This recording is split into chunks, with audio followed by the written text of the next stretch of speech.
and welcome back to my channel.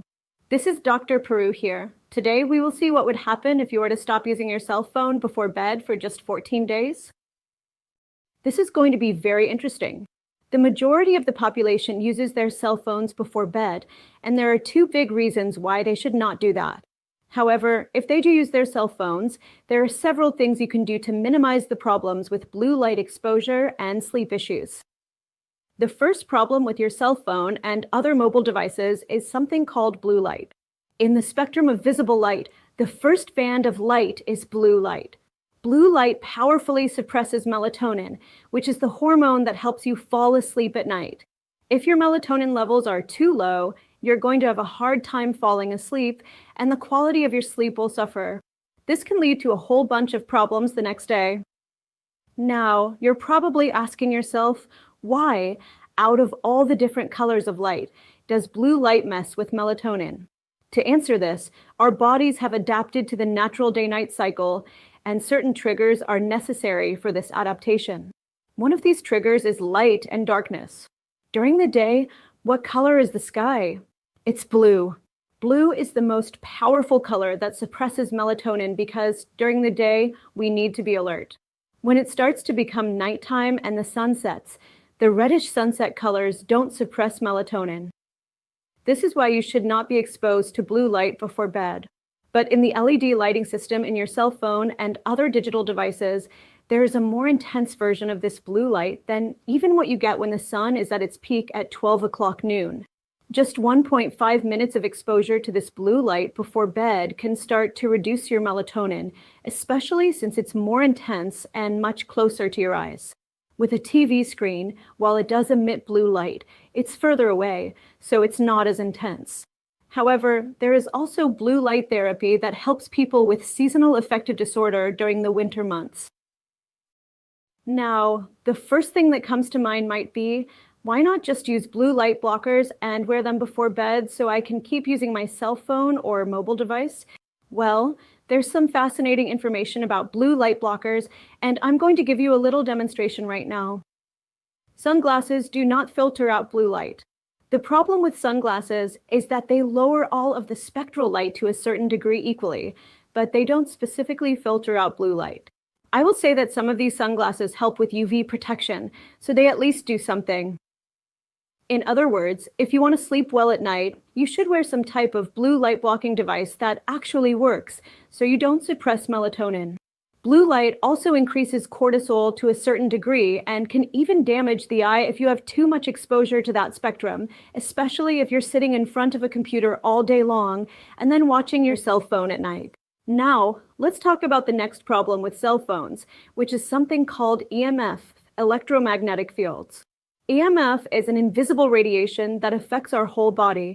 It creates damage within the communication signals in our cells and can also increase the risk of certain types of cancer and tumor growth because it damages parts of the cell. Of course, I use a cell phone, and many people do, but it's important to understand what you can do to reduce your exposure to EMF. One device I recommend is called the Tri-Field. It's very simple to use, and it doesn't just measure electrical fields and magnetic fields, but also radio frequencies, like those from cell towers and Wi-Fi routers.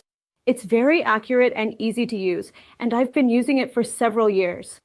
I think it would be a smart idea to get one of these units and start measuring the places in your environment where you spend a lot of time, whether it's in front of a computer or next to your cell phone. With this tool, you can actually visualize the hidden radiation coming from these devices and see how much is being emitted. For example, when I first got the Tri-Field, I went through my entire house and discovered that there was a huge amount of magnetic fields around my bed. I noticed that I had heart palpitations while I slept and felt unusually tired when I woke up.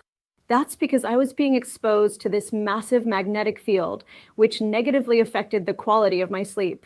It impacted how deeply I slept and how I felt the next day. In fact, every minute you use a cell phone before bed can delay your sleep onset by about 3.5 minutes. The next thing I want to talk about is REM sleep. When you sleep, you go through deep sleep, and then you enter a lighter sleep phase called REM sleep. These sleep cycles occur every 90 minutes, alternating between deep and light sleep. Deep delta wave sleep is crucial for repairing your physical body, while REM sleep is more focused on mental repair. Let's do a quick demo of what happens when your cell phone is close to your skull.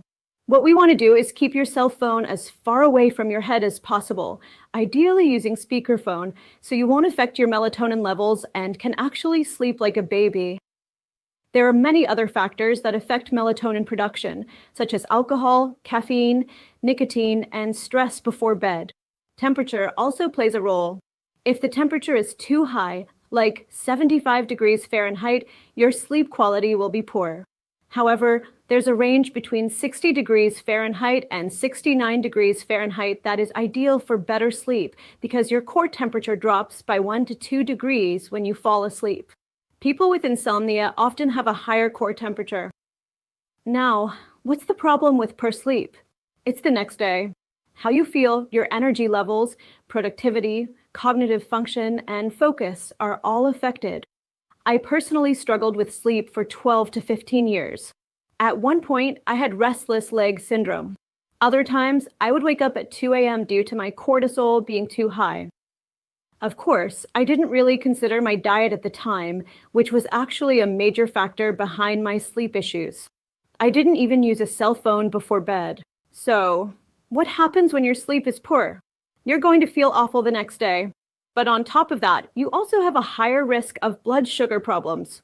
The risk of type 2 diabetes increases by 48%, the risk of dementia by 33%, and the risk of developing depression by 30%, likely because you're just exhausted.